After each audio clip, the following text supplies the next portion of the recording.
I was stacking firewood today because winter is approaching and now I have a wood stove.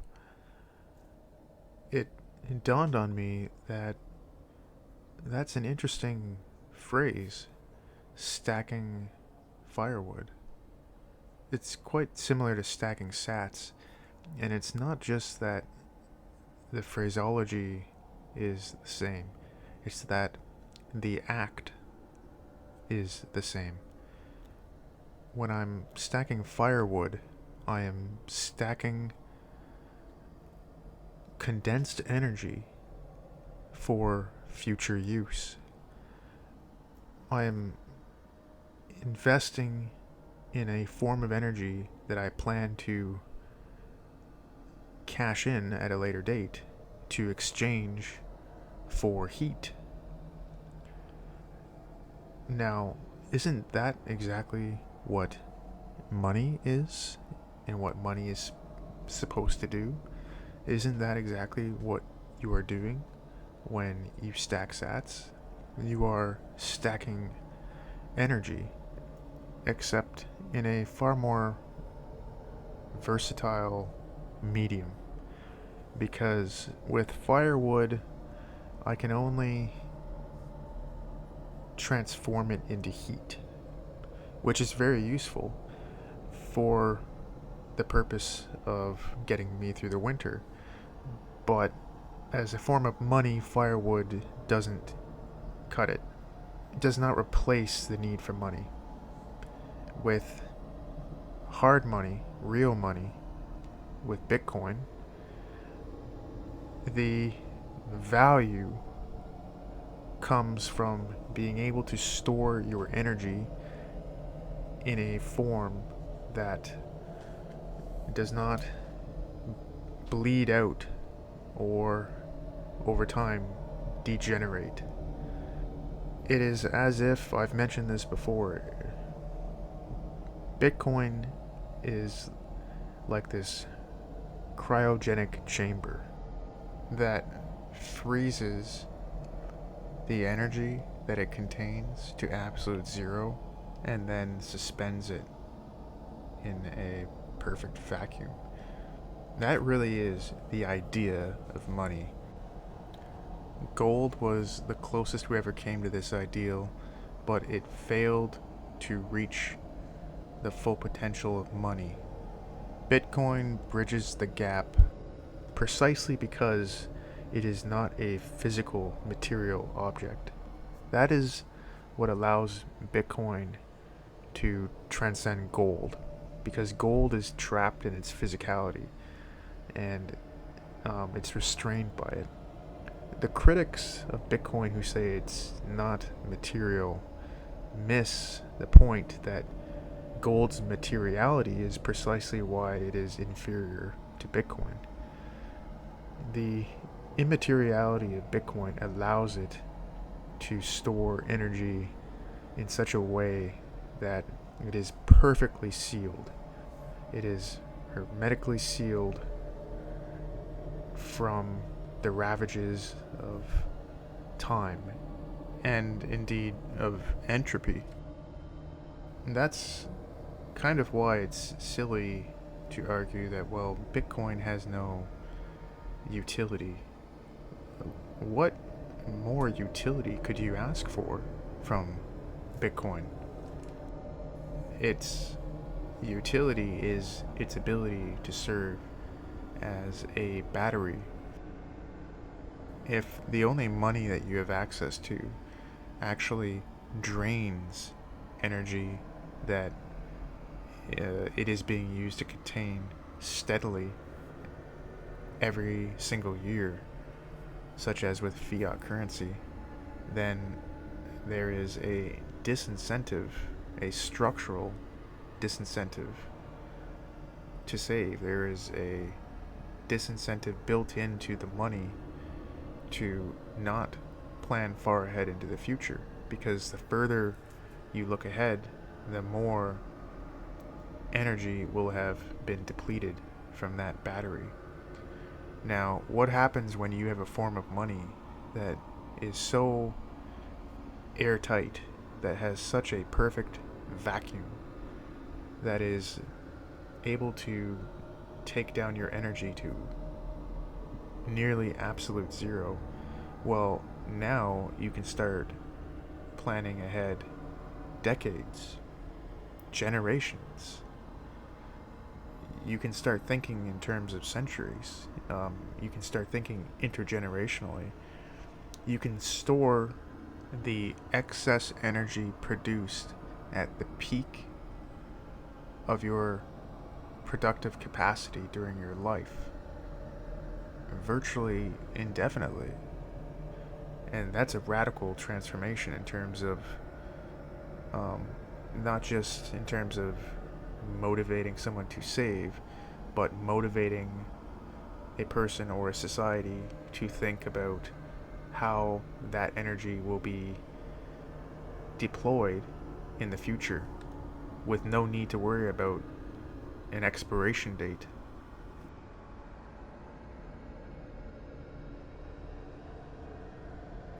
So, when I prepare for winter, I am storing energy that I generate now for access to it later. And this is tremendously valuable. This is the essence of how civilization itself is built and sustained. It is this K selective act of thinking about all the possible scenarios in the future that you may need to contend with and preparing for them by literally storing energy, stockpiling energy for future use. And we see this even in nature with animals storing excess calories in the form of fat for the winter. The difference with humans is that humans figured out how to store excess energy in such a way that there is optionality in terms of how it is accessed in the future, how it is deployed or transformed for future use. A bear that stores extra calories in the form of fat can only convert those calories into somatic energy, into fueling the body.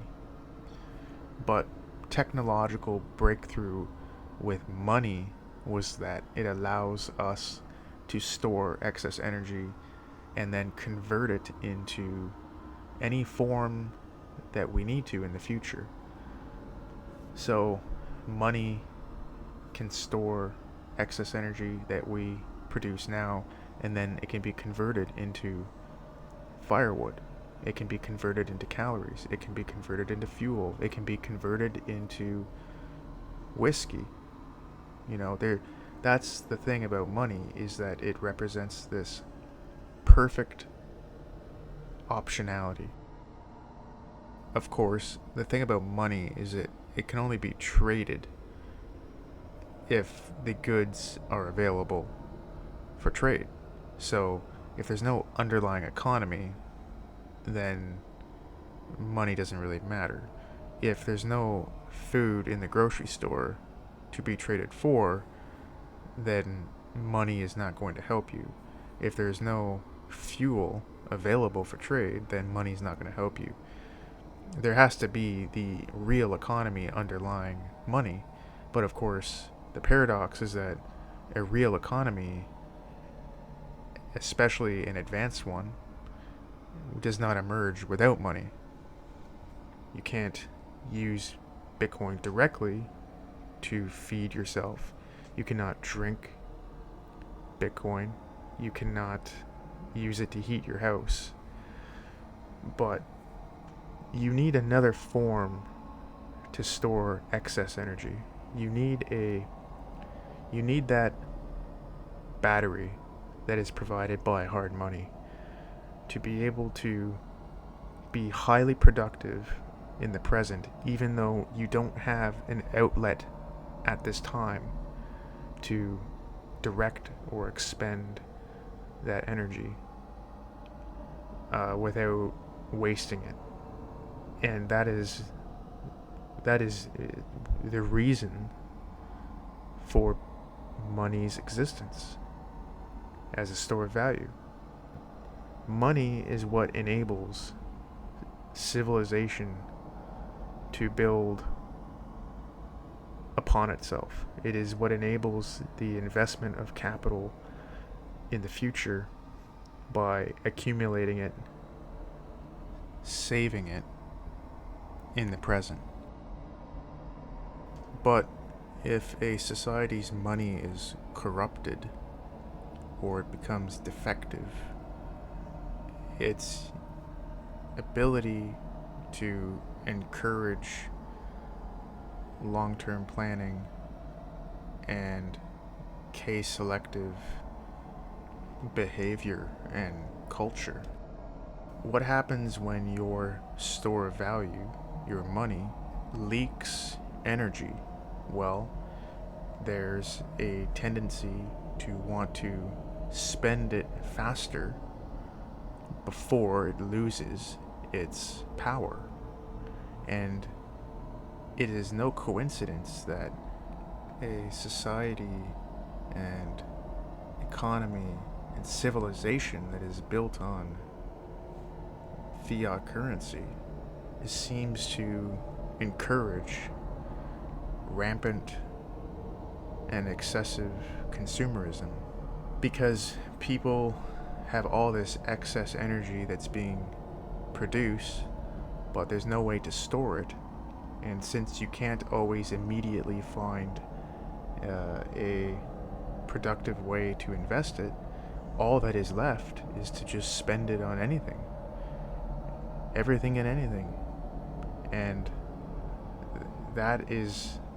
money is so important because the money that a society chooses to adopt is going to determine the way a society treats the storage of time. Is time and energy going to just be frittered away, or is it going to be treated like a precious resource that is absolutely scarce, just like Bitcoin?